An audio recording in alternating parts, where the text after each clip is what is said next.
ಅದ್ಭುತವಾದಂಥ ಒಂದು ರಾಜನ ಒಂದು ಕಥೆಯನ್ನು ನೋಡ್ತಾ ಹೋಗೋಣ. ಅಂತಂದರೆ ನಮ್ಮ ದೇಶವನ್ನು ಆಳಿರ್ತಕ್ಕಂಥ ಅನೇಕ ರಾಜ ಮಹಾರಾಜರಲ್ಲಿ ಒಬ್ಬ ಪ್ರಮುಖವಾದಂಥ ರಾಜ ಚಂದ್ರಗುಪ್ತ ಮೌರ್ಯ. ಆ ಒಂದು ರಾಜನ ಬಗ್ಗೆ ನಾವು ಸಂಪೂರ್ಣವಾದ ವಿಷಯವನ್ನು ಇವತ್ತು ತಿಳ್ಕೊಳ್ತಾ ಹೋಗೋಣ. ಹಾಗಾದರೆ ಬನ್ನಿ ಏನಾಗುತ್ತೆ ಅಂತ ನೋಡೋದಾದರೆ ಇಂಪಾರ್ಟೆಂಟು ನಾವು ನೋಡ್ತಾ ಹೋಗೋಣ. ಇಲ್ಲಿ ಈ ಮೌರ್ಯ ಸಂತತಿ ಆರಂಭವಾಗುವುದಕ್ಕೆ ಪ್ರಮುಖ ಕಾರಣ ಅಂತ ಬಂದಾಗ ಪ್ರಮುಖವಾಗಿ ಈ ಒಂದು ನಂದರ ಧನನಂದ ಎಂಬ ವ್ಯಕ್ತಿ, ಈತ ಒಬ್ಬ ಪ್ರಜಾಪೀಡಕನಾದಂಥ ವ್ಯಕ್ತಿ, ಪ್ರಜೆಗಳಿಗೆ ಒಂದು ತೊಂದರೆ ಕೊಡುವುದೇ ಇವನ ಕಾಯಕವಾಗಿತ್ತು.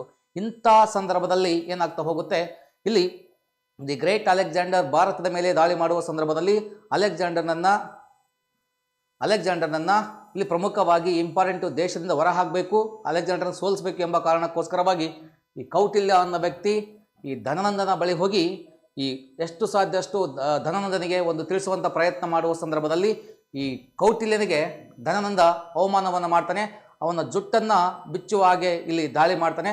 ಅಂಥ ಸಂದರ್ಭದಲ್ಲಿ ಕೋಪಗೊಂಡಂತಹ ಕೌಟಿಲ್ಯ ಒಂದು ಡಿಸೈಡ್ ಮಾಡ್ತಾನೆ, ನಾನು ನೆಕ್ಸ್ಟು ನನ್ನ ಜುಟ್ಟನ್ನು ಎಲ್ಲಿವರೆಗೂ ಕಟ್ಟಲ್ಲ ಅಂದರೆ ಈ ಕಾಣ್ತಕ್ಕಂಥ ವಿಶಾಲವಾದ ಮಹಾನ್ ಸಾಮ್ರಾಜ್ಯವಾಗಿರ್ತಕ್ಕಂಥ ಮಗಧ ಮಹಾಜನಪದ ಮಗಧ ಒಂದು ಸಾಮ್ರಾಜ್ಯವನ್ನು ಅಥವಾ ನಂದರ ಧನನಂದನ ಸಾಮ್ರಾಜ್ಯವನ್ನು ನಾನು ಅಂತ್ಯಗೊಳಿಸೋವರೆಗೂ ನಾನು ಜುಟ್ಟನ್ನು ಕಟ್ಟಲ್ಲ ಅಂತ ಡಿಸೈಡ್ ಮಾಡ್ಕೊಂಡು ನಡ್ಕೊಂತ ಹೋಗ್ತಿರುವ ಸಂದರ್ಭದಲ್ಲಿ ಏನಾಗ್ತಾಗುತ್ತೆ, ಆ ಒಂದು ವ್ಯಕ್ತಿಗೆ ಇಲ್ಲಿ ಮಕ್ಕಳು ಆಟ ಆಡುವಂಥ ಒಂದು ಸನ್ನಿವೇಶ ಕಾಣುತ್ತೆ.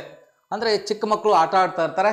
ಚಿಕ್ಕ ಮಕ್ಕಳು ಆಟ ಆಡುವ ಸಂದರ್ಭದಲ್ಲಿ ಇಲ್ಲಿ ಕಾಣುವಂಥ ನಮ್ಮ ಪುಟ್ಟ ಬಾಲಕ ಯಾರಂದರೆ ಚಂದ್ರಗುಪ್ತ ಮೌರ್ಯ ಈ ಮಕ್ಕಳ ಒಂದು ಆಟದ ಸಂದರ್ಭದಲ್ಲಿ ನಾಯಕನ ಪಾತ್ರವನ್ನು ನಿಭಾಯಿಸ್ತಾ ಇರ್ತಾನೆ. ನಾಯಕನ ಪಾತ್ರವನ್ನು ನಿಭಾಯಿಸುವ ಸಂದರ್ಭದಲ್ಲಿ ಅದನ್ನು ಎಳೆಯಾಗಿ ಗಮನಿಸ್ತಾ ಇರ್ತಾನೆ ಕೌಟಿಲ್ಯ.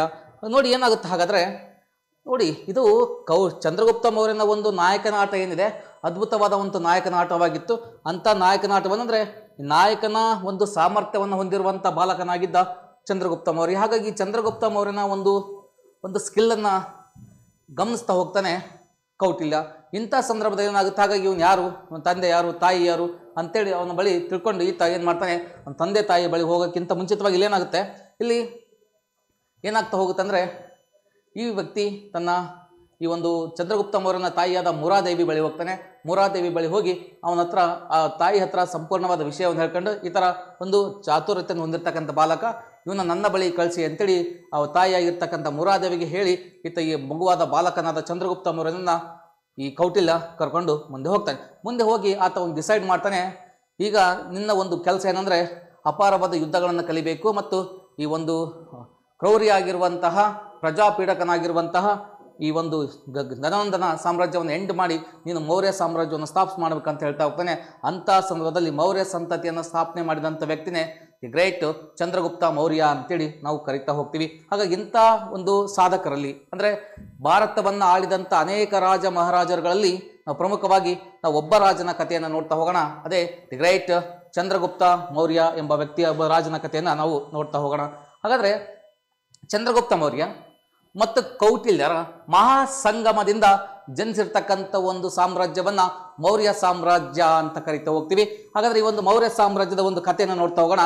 ದಿ ಗ್ರೇಟ್ ಮೌರ್ಯ ಸಾಮ್ರಾಜ್ಯ ಇಲ್ಲಿ ಚಂದ್ರಗುಪ್ತ ಮೌರ್ಯ ಮತ್ತು ಕೌಟಿಲ್ಯರ ಒಂದು ಸಂಗಮದಿಂದ ಉದಯಿಸಿದ ಒಂದು ಸಾಮ್ರಾಜ್ಯ ಅಂತ ಹೇಳ್ತಾ ಹೋಗ್ತೀವಿ. ನೋಡ್ತಾ ಹೋಗೋಣ ಏನಾಗುತ್ತೆ. ಹಾಗಾದರೆ ಈ ಒಂದು ಸಾಮ್ರಾಜ್ಯವು ಎಲ್ಲಿಂದ ಎಲ್ಲಿವರೆಗೂ ವಿಸ್ತರಣೆ ಆಗಿತ್ತು ಅಂತ ಬಂದಾಗ ಪೂರ್ವದಲ್ಲಿ ಬಂಗಾಳದಿಂದ ಅಸ್ಸಾಂವರೆಗೆ, ಇನ್ನು ಪಶ್ಚಿಮದಲ್ಲಿ ಅಫ್ಘಾನಿಸ್ತಾನದಿಂದ ಬಲೂಚಿಸ್ತಾನವರೆಗೆ, ಉತ್ತರದಲ್ಲಿ ಕಾಶ್ಮೀರದಿಂದ ನೇಪಾಳವರೆಗೆ, ದಕ್ಷಿಣದಲ್ಲಿ ದಕ್ಕನ್ ಪ್ರಸ್ಥಭೂಮಿವರೆಗೂ ನಮ್ಮ ಒಂದು ಮೌರ್ಯ ಸಾಮ್ರಾಜ್ಯ ವ್ಯಾಪಕವಾಗಿ ಹೊಂದಿತ್ತು ಅಂತ ಹೇಳ್ತಾ ಹೋಗ್ತೀವಿ. ಇಂಥ ಒಂದು ಸಾಮ್ರಾಜ್ಯದಲ್ಲಿ ಇಂಥದ್ದು ಸಾಮ್ರಾಜ್ಯವನ್ನು ಸ್ಥಾಪನೆ ಮಾಡಿರ್ತಕ್ಕಂಥ ಚಂದ್ರಗುಪ್ತ ಮೌರ್ಯ ತನ್ನ ಕೊನೆಯ ದಿನಗಳಲ್ಲಿ ಈ ಒಂದು ದಕ್ಷಿಣ ಭಾರತದ ಶ್ರವಣಬೆಳಗೊಳಕ್ಕೆ ಬಂದು ಸಲ್ಲೇಖನ ವೃತ್ತವನ್ನು ಕೈಗೊಂಡು ಒಂದು ಮರಣ ಹೊಂದುವುದು ಒಂದು ರೋಚಕ ಕಹಾನಿ. ಇಂಥ ಅದ್ಭುತವಾದ ಒಂದು ಕಥೆಯನ್ನು ನಾವಿವತ್ತು ಅಧ್ಯಯನ ಮಾಡ್ತಾ ಹೋಗೋಣ. ಹಾಗಾದರೆ ನೋಡಿ, ದಿ ಗ್ರೇಟ್ ಸಾಮ್ರಾಜ್ಯ ಅಥವಾ ಒಂದು ಮನೆತನ ಯಾವುದಂದರೆ ಮೌರ್ಯ ಸಂತತಿ ಅಂತ ಕರಿತೀವಿ. ಇಂಥ ಮೌರ್ಯ ಸಂತತಿ ಬಗ್ಗೆ ನಾವು ಸ್ಪಷ್ಟವಾಗಿ ಇವತ್ತು ಅಧ್ಯಯನ ಮಾಡ್ತಾ ಹೋಗೋಣ. ನೋಡಿ, ಹಾಗಾದರೆ ಚಂದ್ರಗುಪ್ತನ ಮೌರ್ಯನ ಒಂದು ಮೂಲದ ಬಗ್ಗೆ ಮಾತಾಡ್ಬೇಕಂದ್ರೆ ತಾಯಿ ಮುರಾದೇವಿ ಅಂತ ಕರೆಕ್ಟ್ ಹೋಗ್ತೀವಿ. ಚಂದ್ರಗುಪ್ತ ಮೌರ್ಯ ಹುಟ್ಟಿದ್ದು ಪಾಟಲಿಪುತ್ರ ಅಂತೀವಿ. ಈಗಿನ ಪಾಟ್ನನೇ ಆಗಿನ ಕಾಲಕ್ಕೆ ಪಾಟಲಿಪುತ್ರವಾಗಿತ್ತು. ಹಾಗಾದರೆ ಇವನ ಒಂದು ತಂದೆ ಬಗ್ಗೆ ಮಾತಾಡ್ಬೇಕಂದ್ರೆ ಸರ್ವತಾ ಸಿದ್ಧಿ ಚಂದ್ರಗುಪ್ತ ಮೌರ್ಯನ ತಂದೆಯಾಗಿದ್ದ. ಆದರೆ ಇಲ್ಲಿ ದುರಾದೃಷ್ಟವಶಾತ್ ಏನಂದರೆ ಈ ಮುರಾದೇವಿ ಅನ್ನೋಳು ಗರ್ಭಿಣಿ ಇದ್ದ ಸಂದರ್ಭದಲ್ಲಿ ಈ ಒಂದು ಸರ್ವತಾ ಸಿದ್ಧಿ ಅನ್ನೋ ವ್ಯಕ್ತಿ ಅಕಾಲಿಕವಾಗಿ ಯುದ್ಧದಲ್ಲಿ ಸಾವನ್ನಪ್ತಾನೆ. ಸರ್ವತಾ ಸಿದ್ಧಿ ಸಾವನ್ನಪ್ಪಿದ ಸಂದರ್ಭದಲ್ಲಿ ಮುರಾದೇವಿ ಆಕೆಯ ಸಹೋದರನಾಗಿರ್ತಕ್ಕಂಥ ಅವ್ರ ಸಹೋದರನ ಬಳಿ ಆಕೆ ಹೋಗಿ ಆಶ್ರಯವನ್ನು ಪಡ್ಕೊಳ್ತಾಳೆ. ಅಲ್ಲಿನೇ ಜನಿಸಿದಂಥ ವ್ಯಕ್ತಿ ಯಾರು ಅಂದರೆ ಚಂದ್ರಗುಪ್ತ ಮೌರ್ಯ ಅಂತೀವಿ. ಪಾಟಲಿಪುತ್ರದಲ್ಲಿ ಚಂದ್ರಗುಪ್ತ ಮೌರ್ಯ ಜನಿಸ್ತಾ ಹೋಗ್ತಾನೆ. ಮುಂದೇನಾಗುತ್ತೆ, ಹಾಗಾಗಿ ಅದೇ ಬಾಲಕನನ್ನು ಕರೆದುಕೊಂಡು ಹೋಗಿ ಅಪಾರವಾದ ಒಂದು ಮಾರ್ಗದರ್ಶನವನ್ನು ಕೊಟ್ಟು ಮುಂದೆ ಮೌರ್ಯ ಸಂತತಿಗೆ ಅಡಿಪಾಯ ಹಾಕ್ತಾನೆ ಕೌಟಿಲ್ಯ. ಇಂಥ ಒಂದು ಅಪಾರವಾದ ವಿಷಯವನ್ನು ನಾವು ಇವತ್ತು ತಿಳ್ಕೊಳ್ತಾ ಹೋಗೋಣ. ಹಾಗಾದರೆ ಆರಂಭದಲ್ಲಿ ಏನಾಗುತ್ತೆ ನೋಡೋದಾದರೆ, the end of Magadha empire ಅಂತ ಕರಿತೀವಿ, ಅಥವಾ ಮಗಧ ಸಾಮ್ರಾಜ್ಯದ ಅಂತ್ಯ ಅಂತ ಕರಿತೀವಿ. ಹೇಗಾಗುತ್ತೆ ಮಗಧ ಸಾಮ್ರಾಜ್ಯದ ಅಂತ್ಯ? ಹಾಗಾದರೆ ಮಗಧ ಸಾಮ್ರಾಜ್ಯವನ್ನು ಅಂತ್ಯ ಮಾಡೋಕ್ಕೆ ಚಂದ್ರಗುಪ್ತ ಮೌರ್ಯ ಆಯಿತು ಅಥವಾ ಕೌಟಿಲ್ಯ ಆಯಿತು ತೆಗೆದುಕೊಂಡಂಥ ಟೆಕ್ನಿಕ್ಸ್ಗಳೇನು? ಇಂಥ ಒಂದು ಅದ್ಭುತವಾದ ಒಂದು ಕಹಾನಿಯನ್ನು ನಾವಿಂದು ನೋಡ್ತಾ ಹೋಗೋಣ. ಏನಾಗುತ್ತೆ ಅಂತ ನೋಡೋದಾದರೆ ನೋಡ್ರಿ, ಕೌಟಿಲ್ಯ ಹೇಳ್ತಾ ಹೋಗ್ತಾನೆ ದಿ ಗ್ರೇಟ್ ಚಂದ್ರಗುಪ್ತ ಮೌರ್ಯನಿಗೆ. ಏನು ಹೇಳ್ತಾನಂದರೆ, ನೀನು ನಿನ್ನ ಗುರಿಯನ್ನು ಯಾವುದೇ ಕಾರಣಕ್ಕೂ ಮರಿಬಾರ್ದು. ಯಾಕಂದರೆ ಇಲ್ಲಿ ಅಪಾರವಾದಂಥ ವೈರಿ ಇದ್ದಾನೆ. ಆ ವೈರಿ ಯಾರಂತ ಬಂದಾಗ ಇಂಪಾರ್ಟೆಂಟಾಗಿ ಅಂದರೆ ಮೇನ್ ಇಂಪಾರ್ಟೆಂಟಾಗಿ ಈತ ಆರಂಭದಲ್ಲಿ ಇವನು ಕರ್ಕೊಂಡು ಹೋಗಿದ್ದು ತಕ್ಷಶಿಲೆಗೆ ಹೋಗಿ ಇವನನ್ನು ಕರೆದುಕೊಂಡು ಹೋಗಿ ಬಾಲಕನಿದ್ದಂಥ ವ್ಯಕ್ತಿಗೆ ಯುದ್ಧದ ಒಂದು ತರಬೇತಿಗಳನ್ನು ಕೊಡುವುದರ ಮೂಲಕವಾಗಿ ಅವನನ್ನು ತಯಾರು ಮಾಡ್ತಾನೆ. ಚಂದ್ರಗುಪ್ತ ಮೌರ್ಯನನ್ನು ತಯಾರು ಮಾಡೋದ್ರ ಮೂಲಕ ಯೋಚನೆ ಮಾಡ್ತಾ ಹೋಗ್ತಾನೆ, ಅದರಲ್ಲಿ ಇದೆ ನಿನಗೊಂದು ಗುರಿ ಇದೆ, ಆ ಗುರಿಯನ್ನು ಮುಟ್ಟಲೇಬೇಕು ಅಂತ ಹೇಳ್ತಾ ಹೋಗ್ತಾನೆ. ಆ ಗುರಿಯನ್ನು ಮುಟ್ಟಬೇಕು ಅಂತಂದ್ರೆ ಇಲ್ಲಿ ಕಾಣುವಂಥ ವ್ಯಕ್ತಿ ನಿಮಗೆ ಧನನಂದ ಸುಲಭವಾದ ವ್ಯಕ್ತಿಯಾಗಿರಲಿಲ್ಲ. ದಿ ಪ್ರಜಾಪೀಡಕನಾದಂಥ ವ್ಯಕ್ತಿಯಾಗಿದ್ದ, ಒಂದು ವಿಶಾಲವಾದ ಸಾಮ್ರಾಜ್ಯವನ್ನು ಹೊಂದಿರತಕ್ಕಂಥ ವ್ಯಕ್ತಿಯಾಗಿದ್ದ ಧನನಂದ. ಇಂಥ ಧನನಂದ ವಿಶಾಲವಾದ ಸಾಮ್ರಾಜ್ಯವನ್ನು ಹೊಂದಿದ್ದ. ಅವನ ಬಳಿ ಅಮಾತ್ಯ ಎಂಬ ರಾಕ್ಷಸರ ಗುಂಪೆ ಅವನ ಬಳಿ ಇತ್ತು. ಹಾಗಾಗಿ ಅನೇಕ ಸೈನಿಕರನ್ನು ಹೊಂದಿರತಕ್ಕಂಥ ವ್ಯಕ್ತಿಯಾಗಿದ್ದ ಧನನಂದ. ಇಂಥ ಧನನಂದನ ಸೋಲಿಸ್ಬೇಕಂದ್ರೆ ಇಂಥ ಸ್ಟ್ರಾಟಜಿಗಳನ್ನು ಬಳಸ್ತಾ ಹೋಗ್ತಾರೆ. ಅದರಲ್ಲಿ ಆರಂಭದಲ್ಲಿ ಚಂದ್ರಗುಪ್ತ ಮೌರ್ಯ ಮತ್ತು ಕೌಟಿಲ್ಯನ ಒಂದು ಸ್ಕಿಲ್ಗಳು ಏನಿದಾವೆ ಅವು ಸ್ವಲ್ಪ ಫೇಲ್ ಆಗ್ತಾ ಹೋಗ್ತವೆ. ಅಂದರೆ ಇವರು ಏಕಾಏಕಿ ಏನು ಮಾಡ್ತಾರೆ ಅಂದರೆ ತಪ್ಪನ್ನು ಮಾಡ್ತಾರೆ. ಕೌಟಿಲ್ಯ ಮತ್ತು ಚಂದ್ರಗುಪ್ತ ಮೌರ್ಯ ಈ ಧನನಂದನ ಒಂದು ಅರಮನೆ ಮೇಲೆ ದಾಳಿ ಮಾಡ್ತಾರೆ. ಅರಮನೆ ಮೇಲೆ ದಾಳಿ ಮಾಡಿ ಅಲ್ಲಿ ಸೋಲನ್ನು ಅನುಭವಿಸ್ತಾರೆ ಈ ಸೈನಿಕರ ಮೂಲಕ. ಅಂದರೆ ಧನನಂದನ ಸೈನಿಕರ ಮೂಲಕವಾಗಿ ಇವರು ಸೋಲನ್ನು ಅನುಭವಿಸೋದ್ರ ಮೂಲಕವಾಗಿ ಮತ್ತೆ ರಿಟರ್ನ್ ಸಾಮ್ರಾಜ್ಯವನ್ನು ಬಿಟ್ಟು ಯಾವುದೋ ಒಂದು ಅಡವಿಯಿಂದ ಯಾವುದೋ ಒಂದು ಕಡೆಯಲ್ಲಿ ಹೋಗಿ ವಾಸ ಮಾಡುವಂಥ ಪರಿಸ್ಥಿತಿ ಬಂದಾಗ ಅಲ್ಲಿ ಒಂದು ದಿವಸ ಏನಾಗುತ್ತೆ, ಈ ಚಂದ್ರಗುಪ್ತ ಮೌರ್ಯ ಮತ್ತು ಚಾಣಕ್ಯನಿಗೆ ಒಬ್ಬ ಶಿಷ್ಯ ಇದ್ದ. ಶಿಷ್ಯನ ಮನೆ ಊಟಕ್ಕೆ ಹೋಗ್ತಾರೆ. ಶಿಷ್ಯನ ಮನೆಗೆ ಊಟಕ್ಕೆ ಹೋದ ಸಂದರ್ಭದಲ್ಲಿ ಏನಾಗುತ್ತೆ, ಇಲ್ಲಿ ನಮಗೆ ಕಾಣ್ತಾ ಇದೆ ಕಣ್ಣಿಗೆ ಇಂಪಾರ್ಟೆಂಟಾಗಿ, ಆ ತಾಯಿ ಆ ಮಗುವಿಗೆ 3 ಜನಕ್ಕೆ ಬಿಸಿ ಬಿಸಿಯಾದ ಕಿಚಡಿಯನ್ನು ಕೊಡ್ತಾಳೆ. ಬಿಸಿ ಬಿಸಿಯಾದ ಕಿಚಡಿಯನ್ನು ಕೊಟ್ಟ ಸಂದರ್ಭದಲ್ಲಿ ಈ ಬಾಲಕ ಏನು ತಪ್ಪು ಮಾಡ್ತಾನೆ ಅಂದರೆ ಈ ಮಧ್ಯದ ಭಾಗದಿಂದ ಕಿಚಡಿಯನ್ನು ತಿನ್ನೋಕೆ ಸ್ಟಾರ್ಟ್ ಮಾಡ್ತಾನೆ. ಮಧ್ಯದ ಭಾಗದಿಂದ ಕಿಚಡಿಯನ್ನು ತಿನ್ನೋಕೆ ಸ್ಟಾರ್ಟ್ ಮಾಡಿದಾಗ ಇದನ್ನು ಬಂದು ಕೈ ಸುಡುತ್ತೆ ಅಂತ ಕೂಗಕ್ಕೆ ಸ್ಟಾರ್ಟ್ ಮಾಡ್ತಾನೆ ಆ ಬಾಲಕ. ಇದನ್ನು ಬಂದು ಗಮನಿಸಿದವಳೆ ತಾಯಿ ನೋಡ್ತಾಳೆ, ಏನಪ್ಪ ಕಂದ ಈ ಥರ ಊಟ ಮಾಡೋದು ತಪ್ಪಲ್ವಾ ಅಂತಂದು ತಾಯಿ ಹೇಳ್ತಾ ಇದ್ದಾಗ ಇದನ್ನು ಕಂಪ್ಲೀಟಾಗಿ ಅಬ್ಸರ್ವ್ ಮಾಡ್ತಾ ಇರ್ತಾನೆ ಕೌಟಿಲ್ಯ. ಹಾಗಾದರೆ ಈ ಬಾಲಕ ಊಟ ಮಾಡುವಂಥ ರೀತಿ ತಪ್ಪಿದೆನಾ ಅಥವಾ ನಾವು ಯುದ್ಧ ಮಾಡುವಂಥ ರೀತಿ ತಪ್ಪಿದೆನಾ ಅಂತ ಯೋಚನೆ ಮಾಡ್ತಾ ಹೋದಾಗ ಆ ತಾಯಿ ಹೇಳ್ತಕ್ಕಂಥ ಮಾತು ಸ್ಟ್ರಾಟಜಿ ಇವು ಕೌಟಿಲ್ಯನ ಗೊತ್ತಾಗುತ್ತೆ. ಕೌಟಿಲ್ಯ ಡಿಸೈಡ್ ಮಾಡ್ತಾರೆ. ಹಾಗಾಗಿ ನಾವೇನು ಮಾಡ್ತಾ ಇದ್ದೀವಿ, ನಾವು ಮಾಡುವಂಥ ತಪ್ಪು ಇದೇ ಆಗಿದೆ ಅಂತ ಯೋಚನೆ ಮಾಡ್ತಾ ಹೋಗ್ತಾ ಅಂತ ಹೇಳ್ತಾನೆ. ನಮ್ಮ ಚಂದ್ರಗುಪ್ತ ಮೌರ್ಯ ಸೋಲಿಕ್ಕೆ ಏನು ಕಾರಣ ಅಂದರೆ ಇಲ್ಲಿ ಮೇನ್ ಇಂಪಾರ್ಟೆಂಟ್ ದಾಳಿ ಮಾಡ್ತಿರೋದು ಯಾವುದ್ರ ಮೇಲೆ, ಅರಮನೆ ಮೇಲೆ. ಅದು ನಾವೇನು ತಪ್ಪು ಮಾಡ್ತಾ ಇದ್ದೀವಿ ಅಂದರೆ ನಾವು ಮೇನ್ ತಪ್ಪು ಮಾಡ್ತಕ್ಕಂಥ ವಿಷಯ ಏನಂದರೆ ಯಾಕೆ ಪದೇ ಪದೇ ಚಂದ್ರಗುಪ್ತ ಮೌರ್ಯ ಸೋಲ್ತಾನಂದರೆ ಇಲ್ಲಿ ಅರಮನೆ ಮೇಲೆ ದಾಳಿ ಮಾಡ್ತಾನೆ. ಗಡಿ ಭಾಗಗಳನ್ನು ಗೆಲ್ಲೋದು ಬಿಟ್ಟು ಅರಮನೆಗಳ ಮೇಲೆ ದಾಳಿ ಮಾಡಿ ನಾವು ಸೋಲನ್ನು ಅನುಭವಿಸ್ತಾ ಇದ್ದೀವಿ. ನಮ್ಮ ಚಂದ್ರಗುಪ್ತ ಮೌರ್ಯ ಸೋಲನ್ನು ಅನುಭವಿಸ್ತಾ ಇದ್ದಾನೆ ಎಂಬ ಯೋಚನೆಯನ್ನು ಸ್ಟ್ರಾಟಜಿಯನ್ನು ಈತ ಬಳಸ್ತಾನೆ. ಅದೇ ಒಂದು ವಿಷಯವನ್ನು ತಗೊಂಡು ಯಾರಿಗೆ ಹೇಳ್ತಾ ಹೋಗ್ತಾನೆ, ಚಂದ್ರಗುಪ್ತ ಮೌರ್ಯನಿಗೆ ಹೇಳ್ತಾನೆ ಕೌಟಿಲ್ಯ. ನೋಡು ಚಂದ್ರಗುಪ್ತ ಮೌರ್ಯ, ನಾವು ಫಸ್ಟು ಈ ಧನನಂದನನ ಸೋಲಿಸ್ಬೇಕಂದ್ರೆ ಮೊದಲ ಬಾರಿಗೆ ನಾವು ಮಾಡ್ತಕ್ಕಂಥ ಯೋಜನೆ ಅಂದರೆ ಗಡಿ ಭಾಗಗಳನ್ನು ಗೆಲ್ತಾ ಹೋಗಬೇಕು. ಚಿಕ್ಕ ಚಿಕ್ಕ ಒಂದು ರಾಜ್ಯಪಾಲರನ್ನು ನಾವು ಸಂತೈಸುತ್ತಾ ಅಥವಾ ಚಿಕ್ಕ ಚಿಕ್ಕ ರಾಜ್ಯಪಾಲರ ಜೊತೆ ನಾವು ಕೈ ಜೋಡಿಸುತ್ತಾ ಅವು ಗಡಿ ಭಾಗಗಳನ್ನು ಗೆಲ್ತಾ ಹೋದರೆ ಈಸಿಯಾಗಿ ಮುಂದೆ ನಾವು ಏನು ಮಾಡ್ಬೋದು, ಧನನಂದನ ಈಸಿಯಾಗಿ ಸೋಲಿಸ್ಬೋದು ಅಂತೇಳಿ ಡಿಸೈಡ್ ಮಾಡ್ಕೊಂಡು ಮುಂದೆ ಏನು ಮಾಡ್ತಾರೆ, ಚಿಕ್ಕ ಚಿಕ್ಕ ಸಾಮ್ರಾಜ್ಯಗಳನ್ನು ಗೆಲ್ತಾ ಹೋಗ್ತಾರೆ. ಗೆಲ್ತಾ ಹೋದ ಚಿಕ್ಕ ಚಿಕ್ಕ ಸಾಮ್ರಾಜ್ಯಕ್ಕಿಂತ ಚಿಕ್ಕ ಚಿಕ್ಕ ಗಡಿ ಭಾಗಗಳನ್ನು ಇವ್ರು ಗೆಲ್ತಾ ಹೋಗ್ತಾರೆ. ಅದರಲ್ಲಿ ಮೇನ್ ಇಂಪಾರ್ಟೆಂಟು ನೋಡಿ, ಈ ಚಿಕ್ಕ ಚಿಕ್ಕ ಗಡಿಗಳನ್ನು ಗೆಲ್ತಾ ಹೋಗ್ತಾರೆ ಅಂದರೆ ಅನೇಕ ರಾಜರ ಒಂದು ಬೆಂಬಲ ತಗೊಳ್ತಾರೆ, ಯುದ್ಧಗಳಾಗ್ತಾ ಹೋಗ್ತವೆ.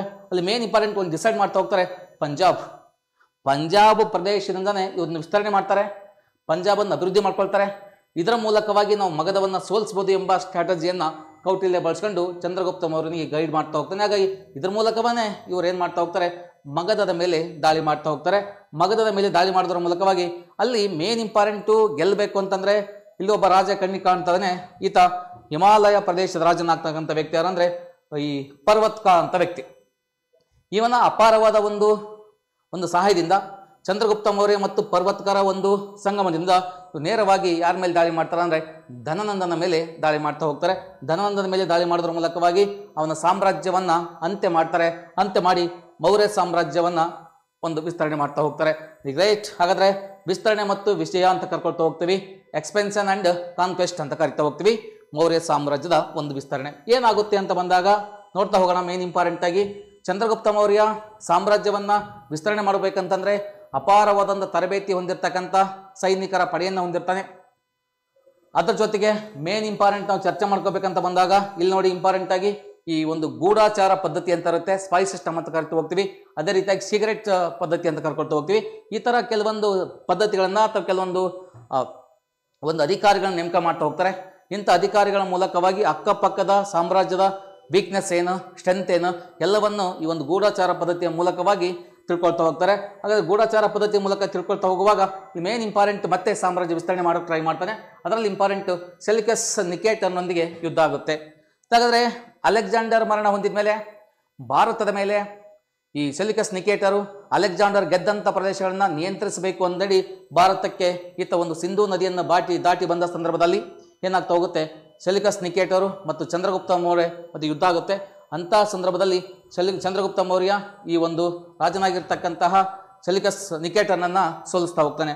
ಬಟ್ ಸೋತಂತ ಸೆಲ್ಯೂಕಸ್ ನಿಕೇಟರು ಚಂದ್ರಗುಪ್ತ ಮೌರ್ಯನ ಜೊತೆಗೆ ವೈರತ್ವವನ್ನು ಕಟ್ಟಿಕೊಳ್ಳದೆ ಒಂದು ಸಂಬಂಧವನ್ನ ಇಲ್ಲಿ ಬೆಳೆಸ್ತಾ ಹೋಗ್ತಾನೆ. ಹಾಗಾದ್ರೆ ಇದೇ ಸಂಬಂಧ ಅಂತಂದ್ರೆ ಇಂಪಾರ್ಟೆಂಟ್, ಹೆಲೆನ್ನ ಅನ್ನೋಳು ಈ ಸೆಲ್ಯೂಕಸ್ ನಿಕೇಟರ್ನ ಒಂದು ಮಗಳಾಗಿರ್ತಾಳೆ. ಇಂಥ ಸುಂದರವಾದ ಹುಡುಗಿಯನ್ನು ಅಥವಾ ಮಗಳನ್ನ ತಯಾರಿ ಕೊಡ್ತಾನೆ. ಚಂದ್ರಗುಪ್ತ ಮೌರ್ಯನಿಗೆ ಕೊಟ್ಟು ಮದುವೆ ಮಾಡ್ತಾನೆ. ಕೆಲವೊಂದು ಜೊತೆಗೆ ಇಲ್ಲಿ ಕಾಬೂಲು, ಕಂದಹಾರು ಮತ್ತು ಕೆಲವೊಂದು ಪ್ರದೇಶಗಳನ್ನ ಬಳುವಳಿಯಾಗಿ ಚಂದ್ರಗುಪ್ತ ಮೌರ್ಯನಿಗೆ ಯಾರು ಕೊಡ್ತಾರೆ, ಸೆಲ್ಯೂಕಸ್ ನಿಕೇಟರ್ ಮಗಳನ್ನ ಕೊಡುವುದರ ಮೂಲಕವಾಗಿ ಗೆದ್ದಂಥ ಚಂದ್ರಗುಪ್ತ ಮೌರ್ಯನಿಗೆ ಇಲ್ಲಿ ಮೇನ್ ಇಂಪಾರ್ಟೆಂಟ್ ಆಗಿ ಕೆಲವೊಂದು ಪ್ರದೇಶಗಳನ್ನು ಸಹಿತ ಬಿಟ್ಕೊಡ್ತಾನೆ. ಇದಕ್ಕೆ ಪ್ರತಿಯಾಗಿ ಮುಂದೆ ಏನಾಗುತ್ತೆ, ಈ ಸೆಲ್ಯೂಕಸ್ ನಿಕೇಟರ್ ಆತ ಈ ಮಗಳ ಜೊತೆಗೆ ಹೆಲೆನ್ನರ ಜೊತೆಗೆ ರಾಯಭಾರಿಯಾಗಿ ಚಂದ್ರಗುಪ್ತ ಮೌರ್ಯನ ಆಸ್ಥಾನಕ್ಕೆ ಒಬ್ಬ ವ್ಯಕ್ತಿಯನ್ನು ಕಳಿಸ್ತಾ ಹೋಗ್ತಾನೆ. ಅವನೇ ಮೆಗಸ್ತಾನಿಸ್ ಅಂತೇಳಿ ಕರಿತಾ ಹೋಗ್ತೀವಿ. ಮತ್ತೆ ಮೆಗಸ್ತಾನಿಸ್ ಅವನ ಒಂದು ಇಂಡಿಕಾ ಗ್ರಂಥ ಏನಿದೆ ಇದು ಸಂಪೂರ್ಣವಾಗಿ ಮೌರ್ಯರ ಆಡಳಿತದ ಬಗ್ಗೆ ಮಾಹಿತಿಯನ್ನು ಕೊಡ್ತಾ ಹೋಗುತ್ತೆ.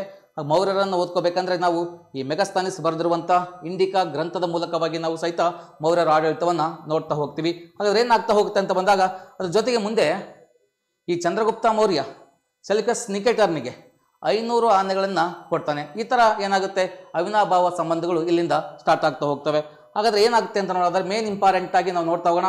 ಚಂದ್ರಗುಪ್ತ ಮೌರ್ಯ ಅಂದರೆ ಅಖಂಡ ಭಾರತ ಮತ್ತು ಭಾರತದ ಏಕೀಕರಣವನ್ನು ಹೇಗೆ ಮಾಡಿದ ಅಂತ ಗೊತ್ತಿರಲಿ. ಚಂದ್ರಗುಪ್ತ ಮೌರ್ಯನನ್ನು ನಾವು ಏನಂತ ಕರಿತಾ ಹೋಗ್ತೀವಿ ಅಂದರೆ ಭಾರತದ ಮೊದಲ ಚಕ್ರವರ್ತಿ ರಾಜ ಅಂತ ಕರಿತಾ ಹೋಗ್ತೀವಿ. ಭಾರತದ ಮೊದಲ ಚಕ್ರವರ್ತಿ ರಾಜ, ದಿ ಗ್ರೇಟ್ ರಾಜ ಅಂತ ಕರಿತಾ ಹೋಗ್ತೀವಿ ಚಂದ್ರಗುಪ್ತ ಮೌರ್ಯನನ್ನ. ಈ ವ್ಯಕ್ತಿ ಬಗ್ಗೆ ಮಾತಾಡ್ಬೇಕಂದ್ರೆ ನೋಡಿ, ಈತ ಬೌದ್ಧಿಸಂ, ಈತನ ಒಂದು ಸಾಮ್ರಾಜ್ಯದಲ್ಲಿ ಬೌದ್ಧ ಧರ್ಮ, ಅದ್ರ ಜೊತೆಗೆ ಜೈನ ಧರ್ಮ, ಅಜೀವಿಕ ಪಂಥಗಳು, ಹಿಂದೂ ಧರ್ಮ ಎಲ್ಲ ಧರ್ಮವನ್ನ ಈತ ಒಂದೇ ಎಂದು ತಿಳಿಯುತ್ತಾ ಅಖಂಡ ಭಾರತದ ಒಂದು ಏಳಿಗೆಗೆ ಪ್ರಯತ್ನ ಮಾಡಿರ್ತಕ್ಕಂಥ ಗ್ರೇಟ್ ವ್ಯಕ್ತಿ ಯಾರಂದ್ರೆ ಚಂದ್ರಗುಪ್ತ ಮೌರ್ಯ, ದಿ ಗ್ರೇಟ್ ಚಂದ್ರಗುಪ್ತ ಮೌರ್ಯ ಅಂತೇಳಿ ಕರಿತಾ ಹೋಗ್ತೀವಿ.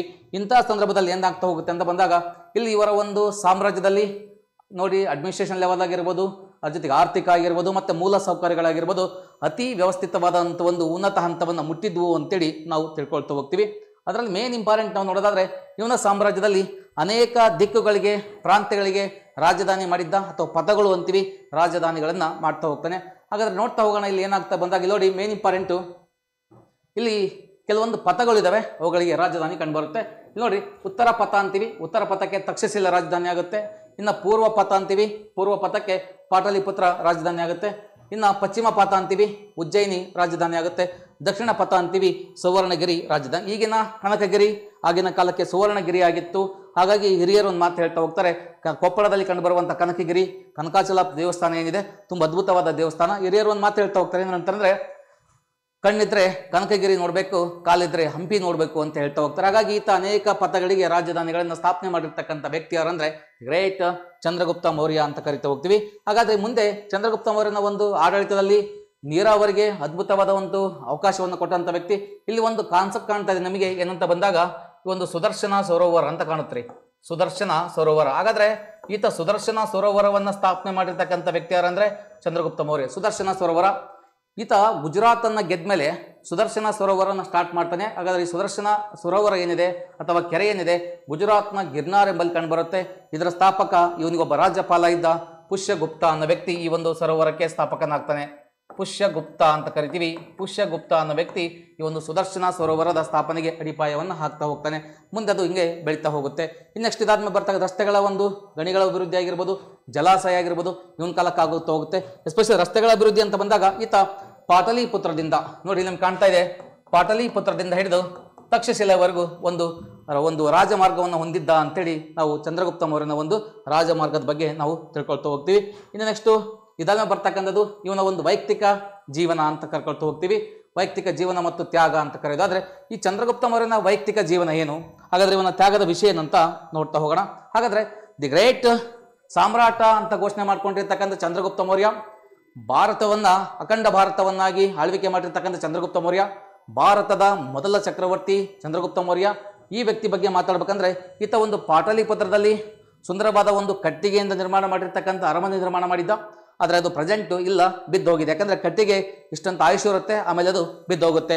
ಹಾಗಾದ್ರೆ ಏನಾಗುತ್ತೆ ಮುಂದೆ ಅಂತ ಬಂದಾಗ ಈತನ ವೈಯಕ್ತಿಕ ಲೈಫಲ್ಲಿ ಇವನ ಮೊದಲ ಹೆಂಡತಿ ದೂರ್ಧರ, ಚಂದ್ರಗುಪ್ತ ಮೌರ್ಯನ ಮೊದಲ ಹೆಂಡತಿ ದೂರ್ಧರ ಅಂತ. ದೂರ್ಧರ ಇವಳು ಏನಾಗುತ್ತೆ, ಗರ್ಭಿಣಿ ಇದ್ದ ಸಂದರ್ಭದಲ್ಲಿ ಒಂದು ಬಾರಿ ಅಚಾನಕ್ಕಾಗಿ ಚಂದ್ರಗುಪ್ತ ಮೌರ್ಯನ ಊಟವನ್ನ ತಾನು ಊಟ ಮಾಡ್ತಾಳೆ. ಅಂದ್ರೆ ಯಾಕೆ ಚಂದ್ರಗುಪ್ತ ಮೌರ್ಯನ ಊಟವನ್ನು ತಾನು ಮಾಡಿದಾಗ ಏನು ಸಮಸ್ಯೆ ಆಗುತ್ತೆ ನೋಡ್ರಿ. ಕೌಟಿಲ್ಯ ಅನ್ನೋ ವ್ಯಕ್ತಿ ಚಂದ್ರಗುಪ್ತ ಮೌರ್ಯನ ಒಂದು ಊಟದಲ್ಲಿ ಸ್ಲೋ ಪಾಯ್ಸನ್ ಹಾಕಿರ್ತಾನೆ. ಯಾಕಂದ್ರೆ ದೇಹದಲ್ಲಿ ಮೊದಲೇ ಅವನಿಗೆ ವಿಷದ ಅಂಶ ಇದ್ರೆ ಬೇರೆ ಪ್ರಾಣಿಗಳು ಕಚ್ಚೋದ್ರಿಂದ ಅಥವಾ ಇಲ್ಲಿ ವೈರಿಗಳು ಅವನ ದೇಹಕ್ಕೆ ವಿಷವನ್ನು ಸೇರಿಸೋದ್ರಿಂದ ಅವನಿಗೆ ಏನೂ ಆಗಬಾರ್ದು ಎಂಬ ಕಾರಣಕ್ಕೋಸ್ಕರವಾಗಿ ಚಂದ್ರಗುಪ್ತ ಮೌರ್ಯನ ಒಂದು ಊಟದಲ್ಲಿ ಸ್ಲೋ ಪಾಯ್ಸನ್ ಡೈಲಿ ಸೇರಿಸ್ತಾ ಇರ್ತಾನೆ ಕೌಟಿಲ್ಯ. ಅಂದರೆ ರೋಗ ನಿರೋಧಕ ಶಕ್ತಿಯನ್ನು ಹೊಂದಲಿ ಎಂಬ ಕಾರಣಕ್ಕೋಸ್ಕರವಾಗಿ ಗರ್ಭಿಣಿ ಇದ್ದ ಸಂದರ್ಭದಲ್ಲಿ ಚಂದ್ರಗುಪ್ತ ಮೌರ್ಯನ ಊಟವನ್ನು ಆ ಒಂದು ದೂರ್ಧರ ತಿಂದ ಮೇಲೆ ಏನಾಗುತ್ತೆ, ಆಕೆ ಅಲ್ಲಿ ಅಸ್ತವ್ಯಸ್ತ ಆಗ್ತಾ ಹೋಗ್ತಾಳೆ. ಹಾಗಾಗಿ ತುಂಬು ಗರ್ಭಿಣಿ ಬೇರೆ, 9 ತಿಂಗಳು ಗರ್ಭಿಣಿ ಇರ್ತಾಳೆ. ಹಾಗಾಗಿ ಕೌಟಿಲ್ಯ ಯೋಚನೆ ಮಾಡ್ತಾನೆ, ಕೌಟಿಲ್ಯ ಇವಳನ್ನು ಬದುಕಿಸೋದು ತುಂಬ ಕಷ್ಟ ಆಗುತ್ತೆ. ಯಾಕಂದರೆ ಫೈನಲ್ ಸ್ಟೇಜಿಗೆ ಹೋಗಿರುತ್ತೆ, ಒಂದು ಕಾನ್ಸೆಪ್ಟ್ ಆಗುತ್ತೆ. ಹಾಗಾಗಿ ಏನಾಗುತ್ತೆ, ಹೇಗಾರ ಮಾಡ್ಕೊಂಡು ಮಗುವನ್ನಾದರೂ, ಅವಳ ಹೊಟ್ಟೆಯಲ್ಲಿರುವಂಥ ಮಗುವನ್ನಾದರೂ ರಕ್ಷಣೆ ಮಾಡಬೇಕು ಅಂತೇಳಿ ಕೌಟಿಲ್ಯ ಯೋಚನೆ ಮಾಡ್ಕೊಂಡು ಚಾಕು ತಗೊಂಡು ಆ ಒಂದು ಹೊಟ್ಟೆಯನ್ನು ಕೊಯ್ದ್ರ ಮೂಲಕವಾಗಿ ಮಗುವನ್ನು ಹೊರಗಡೆ ತೆಗೆದಾಗ ಆ ಮಗುವಿನ ಹಣೆಯ ಮೇಲೆ ಏನಾಗುತ್ತೆ ನೋಡಿ, ಬಿಂದು ಅಂದರೆ ಪಾಯಿಂಟ್, ಸಾರ ಅಂದರೆ ವಿಷ. ಹಾಗಾಗಿ ಅವನ ಮೇಲೆ ಹಣೆಯ ಮೇಲೆ ಬಿಂದು ಅನ್ನೋ ಒಂದು ಪಾಯಿಂಟ್ ಥರ ಸಾರ ಅಂದರೆ ವಿಷ ಇರುತ್ತೆ. ಹಾಗಾಗಿ ಆ ಮಗುವಿನ ಹೆಸರೇ ಬಿಂದು ಸಾರ ಅಂತಾಗುತ್ತೆ. ಚಂದ್ರಗುಪ್ತ ಮೌರ್ಯನ ಮಗನೇ ಬಿಂದು ಸಾರ ಅಂತಾಗುತ್ತೆ. ಅಂದರೆ ಅವನ ಹಣೆಯ ಮೇಲೆ ಬಿಂದು ಅಂದರೆ ಪಾಯಿಂಟ್, ಸಾರ ಅಂದರೆ ವಿಷ ಇರುತ್ತೆ. ಹಾಗಾಗಿ ಮುಂದೆ ಏನಾಗ್ತಾನೆ, ಅವನೇ ಬಿಂದು ಸಾರ ಆಗ್ತಾ ಹೋಗ್ತಾನೆ. ಮಾತ್ರ ಮಗುವಿಗೆ ಜನ್ಮ ನೀಡಿದಂಥ ತಾಯಿ ತುಂಬ ಇಲ್ಲಿ ಸುಸ್ತಾಗ್ತಾ ಹೋಗ್ತಾಳೆ. ಇಟ್ ಮೀನ್ಸ್ ಫೈನಲ್ ಸ್ಟೇಜ್ಗೆ ಹೋದ ಕಾರಣಕ್ಕಾಗಿ ತಾಯಿ ಇಲ್ಲಿ ಮರಣ ಹೊಂದ್ತಾಳೆ ದೂರ್ಧರ. ಇಲ್ಲೇ ಒಂದು ಏನು ಮಾಡತ್ತೋ ಇಲ್ಲಿ ಸಂದರ್ಭ ಅಂತ ಬಂದಾಗ ಇಲ್ಲಿ ತಾಯಿ ಮರಣ ಹೊಂದಿದ ಮೇಲೆ ಬಿಂದು ಸಾರ ಇಲ್ಲಿ ಬೆಳೀತಾ ಹೋಗ್ತಾನೆ. ಮುಂದೆ ಏನಾಗುತ್ತೆ, ಇದನ್ನ ವೈಯಕ್ತಿಕ ಲೈಫಲ್ಲಿ ಮತ್ತೊಂದು ಕಾನ್ಸೆಪ್ಟ್ ಏನಂದರೆ, ನಮಗಾಗಲೇ ಅಧ್ಯಯನ ಮಾಡಿದಂಗೆ ಮೇನ್ ಇಂಪಾರ್ಟೆಂಟ್ ಆಗಿ ಈ ಸೆಲಿಕಸ್ ನಿಕೇಟರ್ ಮಗಳಾದಂತಹ ಹೆಲೆನಳನ್ನು ಸಹಿತ ಮದುವೆ ಆದಂಥ ವ್ಯಕ್ತಿ ಯಾರಂದರೆ ಚಂದ್ರಗುಪ್ತ ಮೌರ್ಯ ಅಂತೀವಿ. ಇನ್ನು ಇವನ ಜೀವನದಲ್ಲಿ 2 ವಿವಾಹಗಳು, ಒಂದು ದೂರ್ಧರ ಜೊತೆಗೆ ಇನ್ನೊಂದು ಹೆಲೆನಳ ಜೊತೆಗೆ ಈತ ಮದುವೆ ಆದಂಥ ವ್ಯಕ್ತಿ ಚಂದ್ರಗುಪ್ತ ಮೌರ್ಯ. ಇಷ್ಟೆಲ್ಲ ಸಾಧನೆ ಮಾಡಿರ್ತಕ್ಕಂಥ ಚಂದ್ರಗುಪ್ತ ಮೌರ್ಯ ತನ್ನ ಅಂತಿಮ ದಿನಗಳಲ್ಲಿ ಒಬ್ಬ ವ್ಯಕ್ತಿ ಯಾರು ಅಂತ ಬಂದಾಗ ಈ ಭದ್ರಬಾಹು ಅನ್ನೋ ವ್ಯಕ್ತಿ ಬರ್ತಾನೆ. ಭದ್ರಬಾಹು ಬಂದು ಏನು ಮಾಡ್ತಾ ಹೋಗ್ತಾನೆ, ಅವನಿಗೆ ಈ ಒಂದು ಮಾರ್ಗದರ್ಶನ ಮಾಡ್ತಾ ಹೋಗ್ತಾನೆ. ಅಂದರೆ ಮುಂದೆ ಉತ್ತರ ಭಾರತದಲ್ಲಿ 12 ವರ್ಷಗಳ ಕಾಲ ಬರಗಾಲ ಬರ್ಬೋದೆಂಬ ಒಂದು ಭವಿಷ್ಯವನ್ನು ಹೇಳ್ತಾನೆ. ಅಂಥ ಭವಿಷ್ಯವಾಣಿಯನ್ನು ಕೇಳಿರ್ತಕ್ಕಂಥ ಚಂದ್ರಗುಪ್ತ ಮೌರ್ಯ ಉತ್ತರ ಭಾರತವನ್ನು ಬಿಟ್ಟು ದಕ್ಷಿಣ ಭಾರತಕ್ಕೆ, ಅಂದರೆ ಇಟ್ ಮೀನ್ಸ್ ಈ ಶ್ರವಣ ಬೆಳಗೊಳಕ್ಕೆ ಬರ್ತಾನೆ. ಶ್ರವಣ ಬೆಳಗೊಳಕ್ಕೆ ಇದೇ ಸ್ಪರ್ಧಾತ್ಮಕ ಪರೀಕ್ಷೆಯಲ್ಲಿ ಜಾಸ್ತಿ ಇವನ ಬಗ್ಗೆ ಕೇಳ್ತಕ್ಕಂಥ ಕಾನ್ಸೆಪ್ಟು ಇವನ ಒಂದು ಅಂತಿಮ ದಿನಗಳ ಬಗ್ಗೆನೇ. ಯಾಕಂದರೆ ಉತ್ತರ ಭಾರತವನ್ನು ಬಿಟ್ಟು ದಕ್ಷಿಣ ಭಾರತಕ್ಕೆ ಬಂದು ಈ ಭದ್ರಬಾಹುವಿನ ಒಂದು ಆದೇಶದ ಮೇರೆಗೆ ಈತ ಸಲ್ಲೇಖನ ವ್ರತವನ್ನು ಕೈಗೊಳ್ತಾನೆ. ಸಲ್ಲೇಖನ ವ್ರತವನ್ನು ಕೈಗೊಳ್ಳುವುದರ ಮೂಲಕವಾಗಿ ಈತ ಮುಂದೆ ಮರಣ ಹೊಂದಿದ ಅನ್ನೋ ಒಂದು ಕಾನ್ಸೆಪ್ಟ್ ಏನಿದೆ, ಇದ್ರ ಬಗ್ಗೆ ನಾವು ಅಧ್ಯಯನ ಮಾಡ್ತಾ ಹೋಗ್ತೀವಿ. ಹಾಗಾಗಿ ನೋಡಿ, ಚಂದ್ರಗುಪ್ತ ಮೌರ್ಯ ದಿ ಗ್ರೇಟ್ ಸಾಮ್ರಾಜ್ಯ, ಹಾಗಾದರೆ ಭಾರತವನ್ನು ಅಖಂಡವಾಗಿ ಒಂದು ಆಳ್ವಿಕೆ ಮಾಡಿರ್ತಕ್ಕಂಥ ವ್ಯಕ್ತಿ. ಇಂಥ ಮಹಾನ್ ಸಾಮ್ರಾಜ್ಯನ ಒಂದು ರೋಚಕ ಕಥೆಯನ್ನು ನಾವಿಂದು ಅಧ್ಯಯನ ಮಾಡಿದ್ವಿ. ಮುಂಬರುವ ದಿನಗಳಲ್ಲಿ ಮುಂದೆ ನೆಕ್ಸ್ಟು ಅಶೋಕನ ಬಗ್ಗೆ ಆಯಿತು, ಮುಂದೆ ಬರುವಂಥ ರಾಜರ ಬಗ್ಗೆ ನಾವು ನೆಕ್ಸ್ಟ್ ವಿಷಯಗಳನ್ನು ತಿಳ್ಕೊಳ್ತಾ ಹೋಗೋಣ. ಈ ಒಂದು ವಿಡಿಯೋ ನಿಮಗೆ ಇಷ್ಟ ಆಗ್ತಾ ಹೋದರೆ ನಿಮ್ಮ ಸ್ನೇಹಿತರಿಗೂ ಸದ್ಯ ಶೇರ್ ಮಾಡಿ. ಮತ್ತು ಮೊದಲ ಬಾರಿಗೆ ನಮ್ಮ ಗುರುದೇವ IAS KS ಯೂಟ್ಯೂಬ್ ಚಾನಲನ್ನು ವಾಚ್ ಮಾಡ್ತಾ ಇದ್ದರೆ ಸಬ್ಸ್ಕ್ರೈಬ್ ಮಾಡಿ ಅಂತ ಹೇಳ್ತಾ ಥ್ಯಾಂಕ್ ಯು ಫಾರ್ ವಾಚಿಂಗ್.